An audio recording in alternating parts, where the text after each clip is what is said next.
My name is Tish. It's really short for William R. Tisherman, but I write under W.R. Tish. Everybody calls me Tish. And I'm very lucky that I not only write about wine, but I get to do wine tasting. So we're going to have the real live action component. First, you'll notice we've got 2 whites and 2 reds.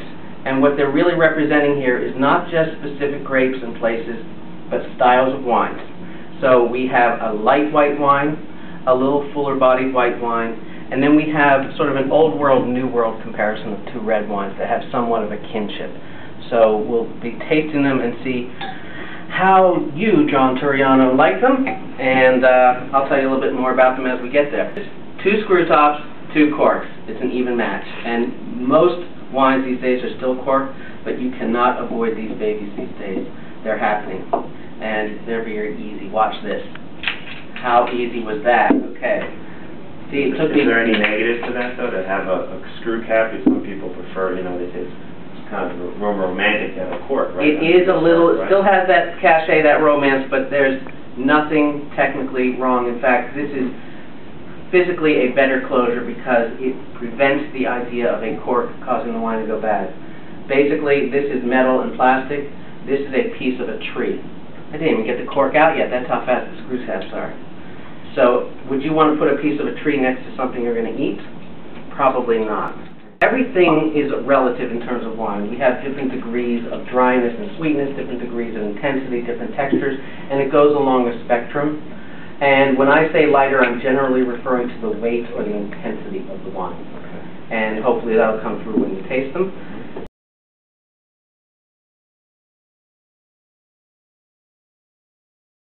So let's start with the lightest wine. As you would during a meal, you would start with the lightest and then move toward heavier. So basically, there's one little trick about wine. Smell it first. Okay. Now, the second trick about wine. Don't just smell it. Swirl it, then smell it. Now, you just smelled it. Now I don't want you to go like this. Get it going. You can go clockwise, counterclockwise. You can go both ways. This is what's the point of this?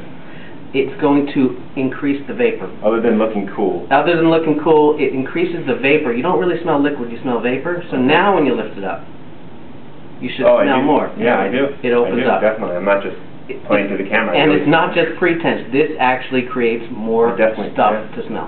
Okay? Good. The smell is simply a sneak preview. Right. And it's the trailer. When I try to pair the wine and food, I'm not usually looking to pair the flavors, more so the weight. Right, now for everyone at home who wants to know a trick, if you are not sure about the dryness or sweetness, look at the alcohol level. John, the alcohol level on this is? 8.5%. Right, 8.5. A traditional dry wine will be 12, 12.5 or higher. So the higher the percentage of alcohol, the drier it is. Right, so because the sugar in the grapes gets converted to alcohol. If it's not all converted, it's lower alcohol, means some of the sugar is still in there. But mostly what I want you to notice is 2 things. One is, it is fruity. I got that, yeah. And it is not at all woody. There is no oak in this wine. It is pure fruit. And in terms of the flavor, or the overall impression, this is our baseline. It's light. Okay, so are all Rieslings of that characteristic where it's, you know, no wood and very fruity, or that's just most of them are 100% Riesling. Most of them are fruity. So if you like a fruity, light wine, then a Riesling is the way to go. Exactly, exactly. And if you like it, the lighter you like it, look for the lower alcohol ones.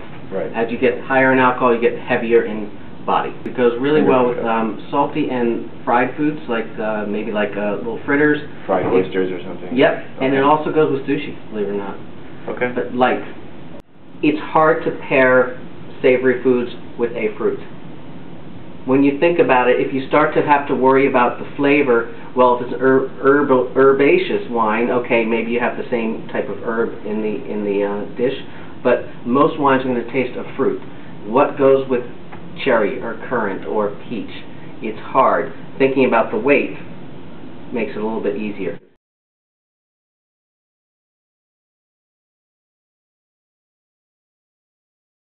Red wines, by nature, are stronger than white wines because they're made with the skins left in.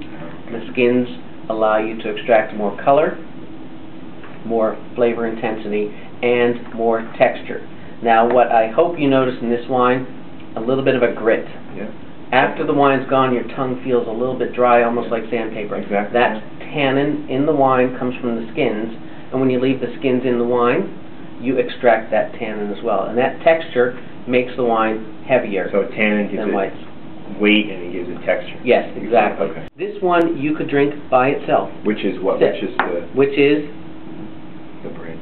the New World wine. Okay. It's from Argentina. It's the Great Malbec, which grows in Bordeaux, where it's blended. And the other wine is traditional Bordeaux, which is a blend of Cabernet Sauvignon, Merlot, and in this case, Cabernet Franc. It could also have Petit Verdot and Malbec. This one doesn't. But the idea here is you've got a different style of wine. Yeah. The Bordeaux is definitely more tannic and a little bit less fruity. I would say flavor-wise, the Bordeaux is a little earthier. Mm-hmm. And once you taste this wine, it is ripe. I mean, obviously ripe. It tastes like fruit. Both of these wines, I think, are very nicely balanced, but in different ways.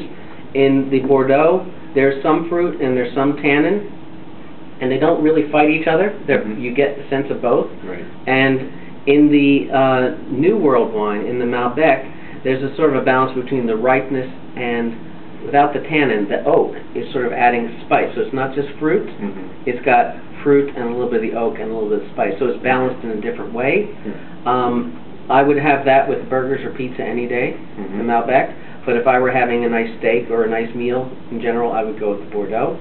The French have a saying: when you're buying wine, eat bread, because bread cleanses the palate. Right. And when you're selling wine, serve cheese, because that cheese coated your palate. When you go back to the wine, Mm-hmm.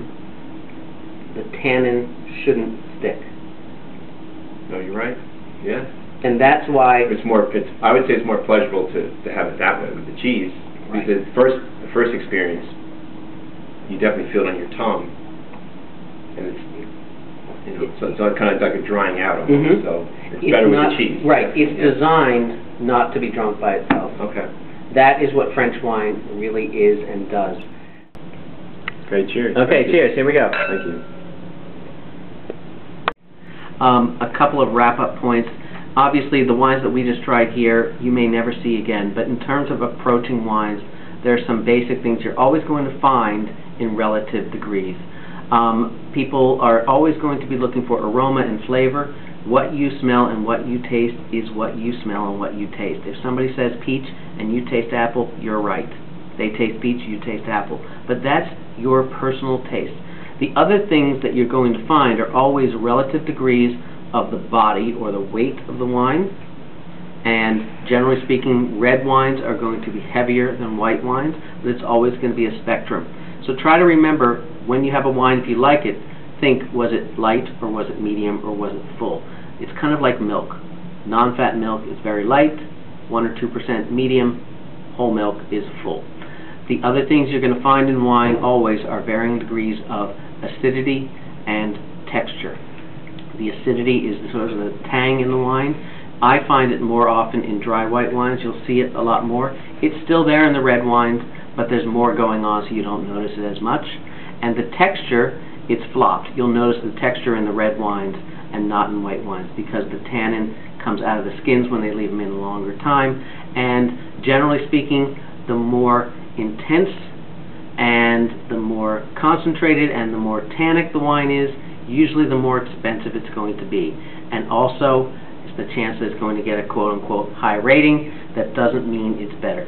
Ratings are simply preference of the person who tasted them, and that person's 92 means that that person liked that wine more than the one he gave a 90 and more than the one he gave an 85.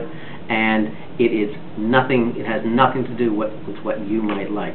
My best advice that I give people is find a good retailer, shop there frequently, and think of a retail store as a subset of the universe of wine. There's too many wines out there.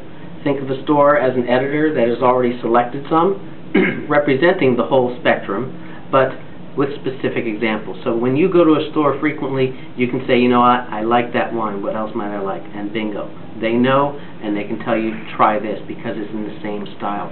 Too many grapes, too many places, too many brands, so narrow down the universe, and you're in better shape. Very few poorly made wines these days. If you don't like it, doesn't mean it's a bad wine. It means you don't like it. Some people don't like certain flavors in wine, maybe like a licorice flavor. Oh, I don't like that. Or some people might not like a very sharp wine that's high in acidity. It doesn't mean it's bad. It means it's not what you were looking for. More people drink Blackstone Merlot than drink Chateau Petrus. They're both Merlot. Chateau Petrus, besides being expensive, is a different style of wine. It's not as easy. More people like easy wines. These are the kind of wines that get 85 points, but who cares? They go down easy, and they're cheaper.